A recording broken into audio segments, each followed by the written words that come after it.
Hi, I'm Steve Foster, an artist from the UK, and I've had a few questions about prints. So I just thought I'd talk you through how to do prints from your paintings, and perhaps some of the considerations that you might want to look at as you explore that. I guess the first question is, why do prints at all? Uh, the main reason really is to fundamentally maximise your income from a particular work. What I would say is that it's quite important if you want to, put a reasonable price on such an item that you think about the quality of the product that you're producing. So, if you're producing a painting that's, let's say, relatively small and it's going to be relatively inexpensive, it's probably not worth your while doing a giclée print of it. I'll talk more about what giclée is in a moment, because that process is quite expensive to do. So you need to look at how much you want to be selling them for, and you can look around at other artists to see what they're doing to get a feel for the market for your type of work. And you need to also consider the size of the print. And when I say the size of the print, I mean relative, not just the size of the print, but also relative to the original painting.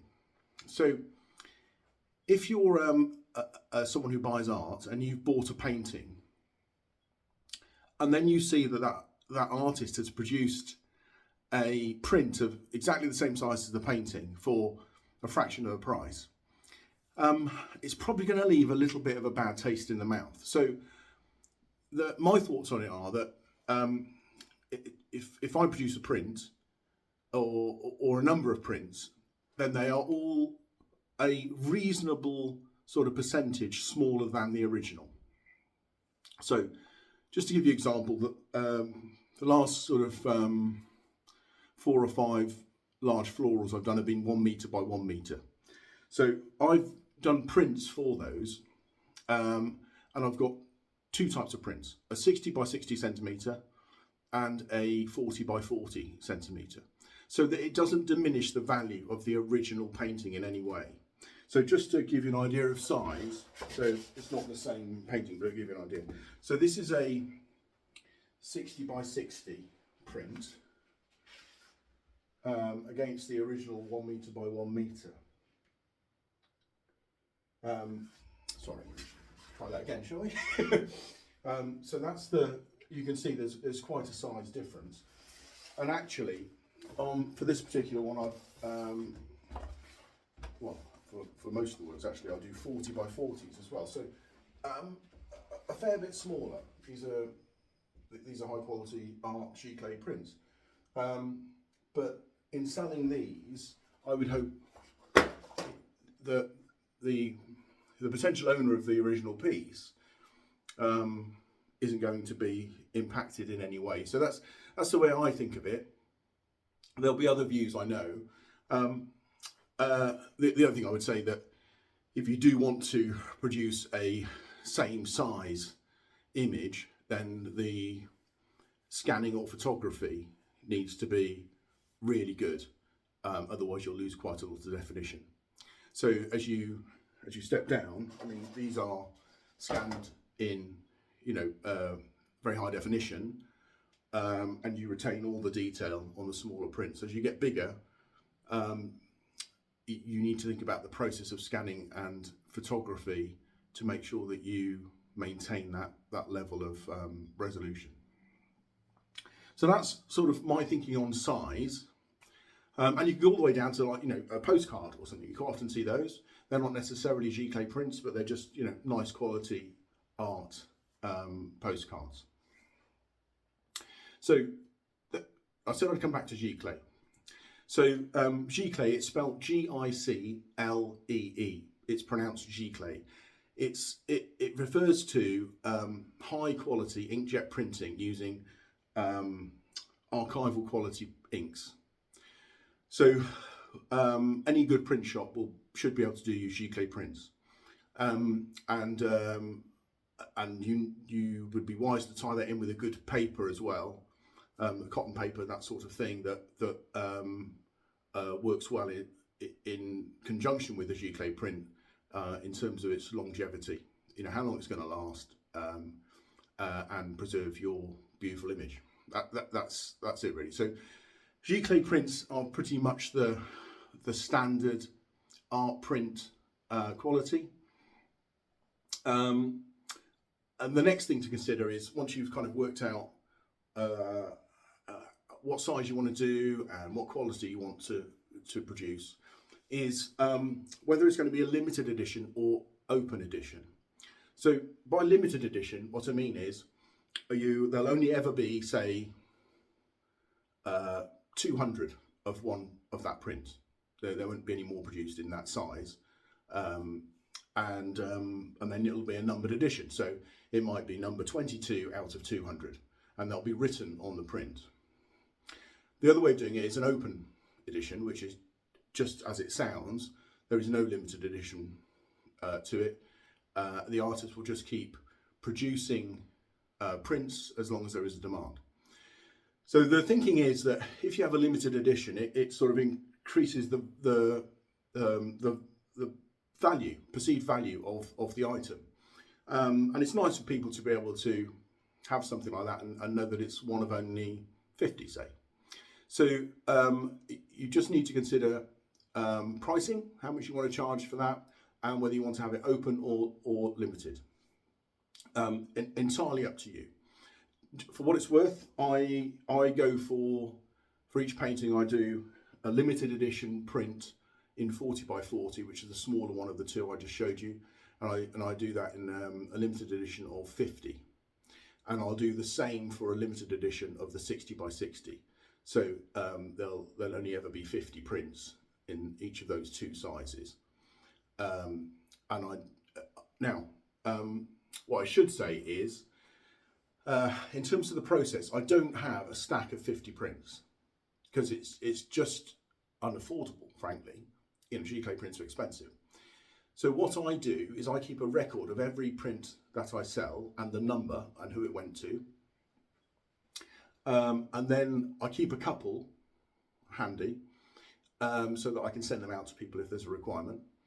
And then I go back to the printer and I say, can you do me another 3 of those, another 4 of those, whatever. And then once we get to 50, it stops. So that's the way I manage it. You could buy a stack of prints if you're going to do a limited edition print run, but my advice would be not to. These days, there's no reason why you can't just keep a record, make sure that you just stick to the 50 that you've advertised, or whatever the number is, and then go back to the printer each time you need a top up. It's much more efficient. You might also find that the guy that I use, he will do this. I tend not to use it, but he will send out direct to customers as well. So I could just phone him up and say, can you print this, and send it out. The reason I tend not to do that is because I like to, in pencil at the bottom, I'll write the name of the original painting, the number of the edition, so 4 out of 4/50, or whatever the number is for that edition, and I'll sign it as well. So obviously it's easier for me to do that from the studio here and then send it out direct, so if I want to actually put some written details on it. And I also sign the certificate of authenticity. I'll come on to that in more detail in a moment. So only printing what you need is almost certainly the way to go. You know, if you have a burning desire to have the stack of prints, hey, entirely up to you, obviously. But my view is that it's not terribly efficient, and it's a significant outlay of money. The next thing I just wanted to talk about briefly was how you capture that image. So even though the work's a reasonable size at 1 meter by 1 meter, the prints that I've had done recently, I've had those scanned at cost. So I take them into the person that does my printing and framing, and he scans them on a large flatbed scanner, The whole painted cup, you don't need a wanner. So he has to do it in stages, and then he stitches them together using some clever software. Make sure that the balances are adjusted correctly on the screen, and then he's got an image. And I get him to send me a copy of that image so that I have it for reference as well. You know, you retain the copyright of all the work that you produce.